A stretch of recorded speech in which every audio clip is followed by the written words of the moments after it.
কি হয়েছিল? পঞ্চম সংশোধনী, যেটা বিসমিল্লাহির রহমানির রহিম সংযোজিত হয়েছিল, ওটাও আমাদের এই জুনুদের শাহ সাহেব হুজুরের পরামর্শ। কাজে এই এলাকার সাথে বিএনপির এবং শহীদ রাষ্ট্রপতি জিয়া রহমানের একটি ওতপ্রোত সম্পর্ক রয়েছে। মাঝখানে হয়তো আমাদের নেতারা ভুলে গিয়েছে, আসতে পারেনি। আমি আবার চর্চা করা শুরু করেছি যাতে করে শহীদ প্রেসিডেন্ট জিয়া রহমান যে এলাকায় এসে বারবার হুজুরের দরবারে এসেছিলেন, বারবার এই এলাকায় উনি মানুষকে ওনার বুকে ধারণ করতে চেষ্টা করেছিলেন। এই এলাকায় আজকে 16তম দিনে আমি কিছু কথা, কার কথা? ওই আমাদের প্রিয় নবী, শেষ নবী, সর্বশ্রেষ্ঠ নবী, রসুলদের সর্দার, নবীদের সর্দার হযরত মুহাম্মদ মুস্তাফা সাল্লাল্লাহু আলাইহি ওয়াসাল্লামের সম্বন্ধে কিছু কথা বলতে পেরে নিজকে অত্যন্ত আনন্দিত, গর্বিত মনে করছি। মহান রব্বুল আলামিন আজ থেকে 1450 বছর আগে ওনাকে মানবতার শান্তির, সাম্যের, ঐক্যের প্রতীক হিসাবে এই পৃথিবীতে পাঠিয়েছিলেন। যখন পৃথিবীতে কি ছিল? অন্ধকার যুগ ছিল, হানাহানি, মারামারি, রাহাজানি, খুনাখুনি, ছোট ছোট কন্যা শিশুদের জীবন্ত মাটিতে পুঁতে ফেলা হতো। ওই যুগে, ওই বর্বর যুগে উনি এসে পৃথিবীর মানুষকে, অন্ধকারচ্ছন্ন যুগকে আলোর মুখ দেখিয়েছিলেন। আমরা ওই নবীরই উম্মত। আমাদের নবীর পরে আর কোন নবী আসবে না, আসেনি, আসবে না। কাজে আমরা যারা আজকে এখানে বসে আছি সবাই কিন্তু ওনার উম্মত। কিন্তু উম্মত হিসাবে কি আমরা ওনার দায়িত্ব পালন করছি? আমরা প্রতিনিয়ত মানুষের ক্ষতি করছি, ঘুষ খাচ্ছি, অন্যায় কাজ করছি, চুরি করছি, হত্যা করছি, রাহাজানি করছি, মামলা দিয়ে যাচ্ছি, সন্ত্রাসী কার্যকলাপ করছি,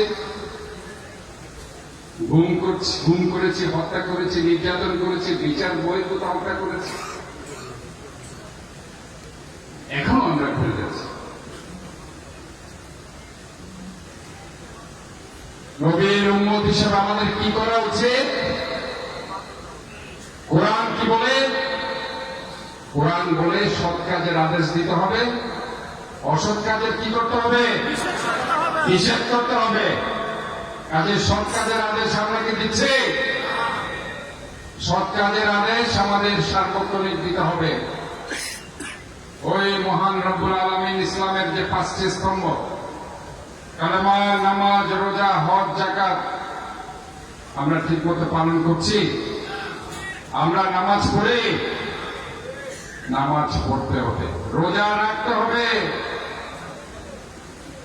ধনবান ব্যক্তিদের, সামর্থ্যবান ব্যক্তিদের হজে যেতে হবে, যাকাত দিতে হবে। মৃত্যুর সময় ওই কলেমা পড়তে পড়তে মৃত্যুবরণ করতে হবে যারা ঈমানদার আছে। এটাই হচ্ছে ওই নবীর কথা যদি আমরা স্মরণ করতে চাই, আমার নবীকে যদি বারবার স্মরণ করতে চাই। অনেক নবী এবং রাসূল এসেছিলেন,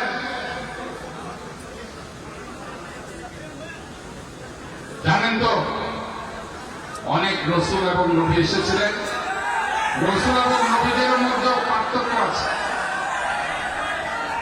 রাসূল, they are the messenger of the Allah.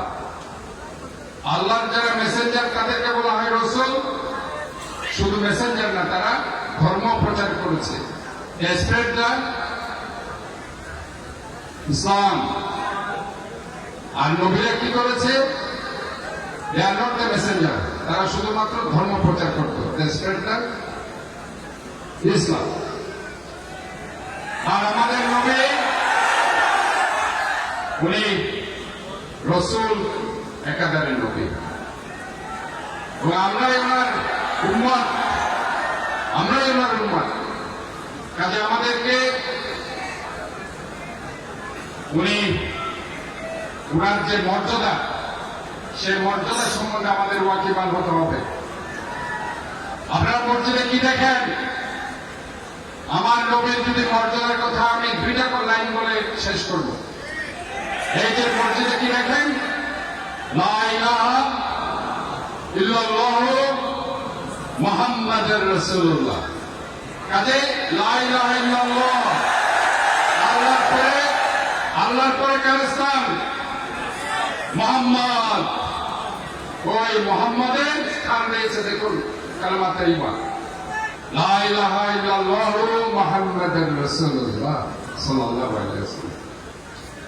কাজে কত বড় একজন মর্যাদাবান নবীর আমরা উম্মত। আমরা আজকে ওনার সুন্নাহ পালন করতে হবে, ওনার রেখে যাওয়া সুন্নাহ আমাদেরকে ধারণ করতে হবে, পালন করতে হবে। উনি যে কথাগুলো বলেছেন হাদিস, ওই হাদিস আমাদেরকে অন্তস্থ করতে হবে, এবং আল্লাহ তাআলা ওনাকে যে গ্রন্থ দিয়েছেন আল কোরআন, ওটা আমাদেরকে বুকে ধারণ করতে হবে। ঠিক আছে না? কোরআন শুধু আরবিতে পড়লে হবে না, কোরআন আরবিতে পড়ার সাথে সাথে বাংলাতেও তর্জমা করে পড়তে হবে, যাতে করে আপনি কোরআনকে বুঝতে পারেন, সেভাবে আপনি ইমপ্লিমেন্ট করতে পারেন, তাই না? ঠিক আছে? তাহলে এখন সরকারের আদেশকে আমরা 5 ওয়াক্ত নামাজ পড়ব, কোরআনকে বুকে ধারণ করব, নবীর রেখে যাওয়া সুন্নাহ আমরা পালন করব। আমরা কি মেসওয়াক করি নাকি? কিছু না পারেন, একটা মেসওয়াক হলো পকেটে রাখবেন, সবসময় মেসওয়াক করতে থাকবেন। নবীর রেখে যাওয়া একটা সুন্নাহ হলেও যদি এই শেষ জমানায় পালন করতে পারে, আল্লাহ তাআলা 8টি বেহেশত করেছে, রেখেছে, 7টি দোজখ রেখেছে। ভালো কাজের পুরস্কারকে ওই 8টি বেহেশতের একটি বেহেশত আপনি পেয়ে যেতে পারেন, আর খারাপ কাজ করলে ওই 7টি দোজখের ওই দোজখও অনেকের জন্য অপেক্ষা করছে। কাজেই সিদ্ধান্ত আপনার, আমরা ওই মহান রব্বুল আলামিনের কাছে শুধু এটাই আরজ করছি, আমরা ওই শেষ নবীর উম্মত হিসেবে আমরা কোরআন রেখে যাওয়া সুন্নতকে ধারণ করব, আমরা কোরআনকে বুকে ধারণ করব, এবং আমরা সবসময় সৎ কাজের আদেশ, অসৎ কাজের নিষেধ করব। ইনশাআল্লাহ ওই কোরআনে হচ্ছে আমাদের সংবিধান। ওই কোরআন আজকে জাতিগতভাবে, রাষ্ট্রীয়ভাবে আমাদেরকে একমাত্র সমাধান দিতে পারে।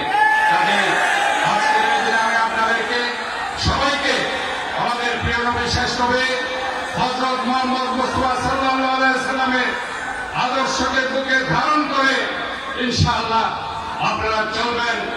ইনশাআল্লাহ আপনাদের মধ্যে কোনো ভেদাভেদ থাকবে না, অনৈক্য থাকবে না। সাম্যের প্রতীক হিসাবে আপনারা কাজ করতে পারবেন, মানবতার প্রতীক।